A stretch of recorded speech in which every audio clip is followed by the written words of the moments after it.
नमस्ते dear viewers. आज के इस वीडियो में हम लोग डिटर्मिनेशन ऑफ फोरियर कोफिशिएंट्स की थोड़ी सी चर्चा करने वाले हैं। देखिए मेरे प्यारे व्यूअर्स, हम लोगों ने पिछली वीडियो में डिस्कस किया कि फोरियर सीरीज क्या होता है, फोरियर सीरीज को कैसे रिप्रेजेंट कर सकते हैं। Okay, Fourier coefficients, Euler formulas, Dirichlet's conditions and then हम लोग कुछ यूजफुल इंटीग्रल्स को भी वहां पर देखे समझे। ओके,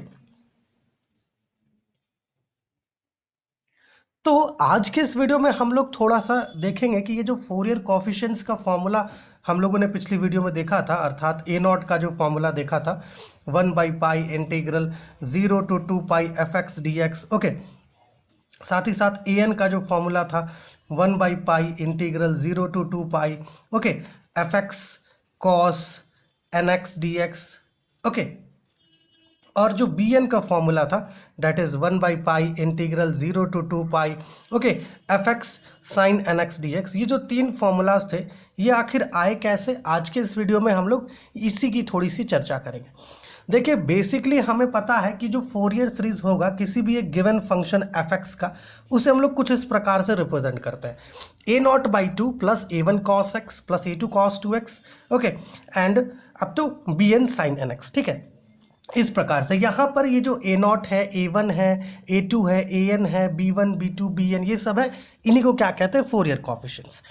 अभी देखो पहले हम लोग देखते हैं कि ए नॉट का फॉर्मूला जो ये हमें मिला है ये कैसे आया। देखिए बेसिकली क्या करना है आपको, ये जो रिप्रेजेंटेशन किए हैं हम लोग फोरियर सीरीज के लिए, इसको इक्वेशन नंबर 1 लिए हैं। ओके, करेंगे क्या कि ये जो इक्वेशन नंबर 1 है इसको बोथ साइड्स इंटीग्रेट कर देंगे with in limits 0 to 2 pi. Okay, ये जो हमारा इक्वेशन नंबर 1 है इसको क्या करेंगे, बोथ साइड्स इंटीग्रेट कर देंगे विद इन लिमिट 0 to 2 पाई। ये चीज़ यहाँ लिखे हैं हम लोग। Okay, A not for obtaining A not let us integrate both sides of 1। ये जो 1 है इसके बोथ साइड्स को इंटीग्रेट कर देंगे from 0 to 2 pi. Okay, now यहाँ पे देखिए integral 0 to 2 pi F x D x is equal to a0/2। अभी a0/2 क्या है, कांस्टेंट है, बाहर निकाल के रखती हैं इसको। Integral 0 to 2 pi d x, ठीक है, यहाँ पे डी एक्स ही आएगा, प्लस a1 कांस्टेंट है और cos x को हम लोग अंदर रखेंगे, integral 0 to 2 pi cos x dx। उसी प्रकार से a2 आपका कांस्टेंट है, integral 0 to 2 pi cos 2x dx। Okay, and an के लिए भी सेम तरीके से किए, और सेम चीज़ जो है आपका bn जो b वाला जो टर्म्स है उसके लिए भी हम लोग किए है ना, plus b1 integral 0 to 2 pi sine x D x plus b2 integral 0 to 2 pi sign 2x dx है ना, क्योंकि यहाँ पर a1 a2 b1 b2 इनको बाहर क्यों रखें, क्योंकि ये कॉन्स्टेंट्स है। ओके, अब देखिए प्यारे भी, बस हम लोगों ने यूजफुल इंटीग्रल्स देखा था। जब यूजफुल इंटीग्रल्स हम लोग डिस्कस किए थे तो वहाँ पर हम लोगों ने एक फॉर्मूला देखा था कि अगर आपके पास integral 0 to 2 pi sine N x D X हो, ओके, या फिर आपके पास integral 0 to 2 pi cos N x D X हो, तो इसका वैल्यू 0 से इक्वल होता है। अब बिल्कुल सेम फॉर्म का आपका पहला वाला भी है, integral 0 to 2 pi cos x है, यहाँ पे n का वैल्यू क्या है 1, तो cos x हुआ, तो इस फॉर्मूला के अकॉर्डिंग ये पूरा वैल्यू क्या हो जाएगा 0। बिल्कुल सेम तरीके से ये दूसरा वाला भी है ना, दूसरे वाले पर भी हम लोग इसी फॉर्मूला को अप्लाई करें तो ये भी 0 हो जाएगा है ना। एंड फिर आपके पास ये वाला आता है ए N integral 0 to 2 pi cos N x D X, and बिल्कुल सेम फॉर्मूला अप्लाई कर दो 0 हो जाएगा। ओके, और यहाँ पे देखो हमने क्या कहा, integral 0 to 2 pi sine N x D x अगर कहीं पर रहे तो उसका वैल्यू भी 0 होता है। अब ये सारा क्या है, इसी फॉर्म का है, sine x sine 2x sine x, ये सब क्या है, उसी फॉर्म का है। तो a0/2 integral 0 to 2 pi dx, इसको छोड़ करके सारे टर्म्स क्या हो जाएंगे, 0 हो जाएंगे। तो यहाँ लिख दिए हम लोग integral 0 to 2 pi F x D x is equal to a0/2 integral 0 to 2 pi d x plus 0। अभी इसको इंटीग्रेट करोगे तो x मिलेगा, लिमिट्स क्या है 0 to 2 पाई, पुट कर दो लिमिट्स पुट करोगे तो 2 पाई वैल्यू मिलेगा, तो a0/2 इंटू 2 पाई, 2 कैंसिल होगा, क्या हो जाएगा a0/पाई। अभी क्या करेंगे, देखो कुछ इस प्रकार से आपको मिलेगा, integral 0 to 2 pi F x D x is equal to a0/2। Okay, and क्या करो, इस पाई को इधर ले आओ, लेफ्ट हैंड साइड की तरफ ले आओ, तो कुछ ऐसा आपको a0 का वैल्यू देखने को मिलेगा। देखो बिल्कुल सेम वैल्यू है ना a0 का। ओके, तो कुछ इस प्रकार से जो है a0 के वैल्यू को ऑब्टेन करते हैं।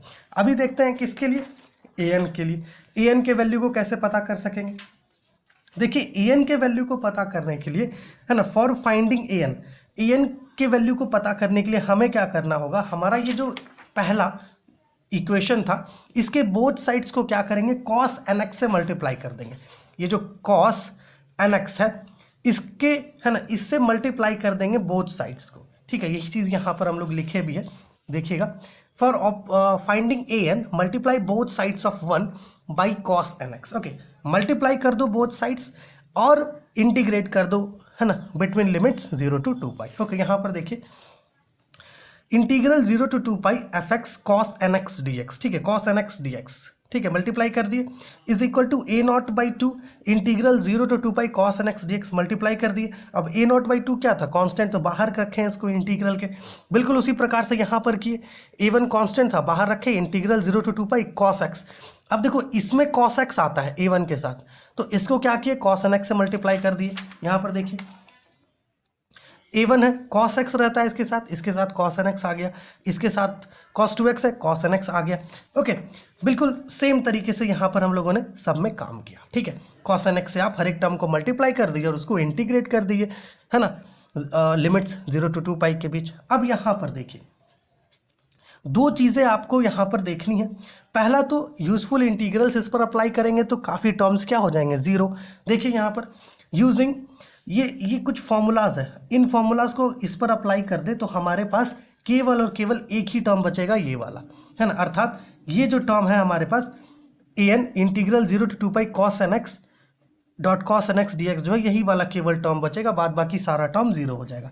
अभी हमें पता है integral 0 to 2 pi cos N x D x क्या होता है, जीरो। अभी जस्ट फॉर्मूला देखें, फिर देखो integral 0 to 2 pi cos x cos N x D x जो है ना, ये भी जीरो होता है। ठीक है, इसके लिए यहाँ पर हम लोग लिखे हैं cos N x dot cos m x D x जो है जीरो। ओके, फिर यहाँ पर देखो integral 0 to 2 pi cos N x, ये जो होगा ये कॉस स्क्वायर एन एक्स हो जाएगा। अब देखो इंटीग्रल, इसके लिए यहाँ पर formula integral 0 to 2 pi cos square N x D x, ये पाई से इक्वल हो जाएगा। ओके, एंड यहाँ पर देखिए फिर आपका बी वाले में आते हैं, integral 0 to 2 pi sine x cos N x D x, ये वाला जो फॉर्मूला है इसको इस पर अप्लाई किए और सेम तरीके से इसी फॉर्मूला को आप इस पर अप्लाई कीजिए और फिर इस फॉर्मूला को इस पर। ओके, तो आप देखोगे कि केवल और केवल यही टर्म आपके पास यहाँ पर बचेगा, है ना, जो हम लोगों ने यहाँ लिखा है ए N integral 0 to 2 pi cos square N x D x is equal to A N pi. Okay, and फिर पाई को आप इधर लेफ्ट हैंड साइड में ले आओ तो ए एन का कुछ ऐसा वैल्यू मिलेगा। तो इस प्रकार से जो है ए एन का वैल्यू आया है। अब देखते हैं कि बी एन के वैल्यू को कैसे पता कर सकते हैं, है ना। सेम तरीके से आपका ये जो फोरियर सीरीज था एफ एक्स के लिए, है ना, इसमें क्या करेंगे, पहले तो both side sine N x से मल्टीप्लाई कर देंगे और फिर बोथ साइड्स इंटीग्रेट कर देंगे बिटवीन लिमिट्स 0 to 2 पाई। जैसे कि यहाँ लिखे हैं कि let us multiply each side of 1 by sine N X, जैसे कि यहाँ पर देखिए मल्टीप्लाई कर लिए, and integrate from X is equal to 0 to X is equal to pi, है ना, मल्टीप्लाई कर दो और फिर जो है क्या करो, इंटीग्रेट कर दो between limits 0 to 2 pi. Same चीज़ जो है यहाँ पे हम लोग किए हैं। और फिर जो यूजफुल इंटीग्रल्स हैं जब आप उनको इन पर अप्लाई कर दोगे, है ना, तो आप देखोगे हर एक टर्म आपका जीरो हो जाएगा एक्सेप्ट दिस टर्म। ये जो टर्म है b n integral 0 to 2 pi sine N x dot sine N x D x जो है, इसको छोड़ करके बाकी सारे टर्म जो है जीरो हो जाएंगे और आपको यहाँ पर मिलेगा b n integral 0 to 2 pi sine square N x D x, क्योंकि इसको मल्टीप्लाई करोगे ना तो sine square N x D x आ जाएगा। और आपको पता है अकॉर्डिंग टू फॉर्मूला, है ना, ये पाई से इक्वल होता है, तो पाई पुट करो, फिर पाई को लेफ्ट हैंड साइड पर ले आओ तो कुछ ऐसा बी एन का फॉर्मूला मिलेगा, है ना। तो कुछ इस प्रकार से जो है फोरियर कोएफिशिएंट्स जो है हमारा उनका, है ना, डिटर्मिनेशन होता है, वो फॉर्मूला कुछ इस प्रकार से आता है। इसको क्या कहते हैं, यूलर्स फॉर्मूला कहते हैं।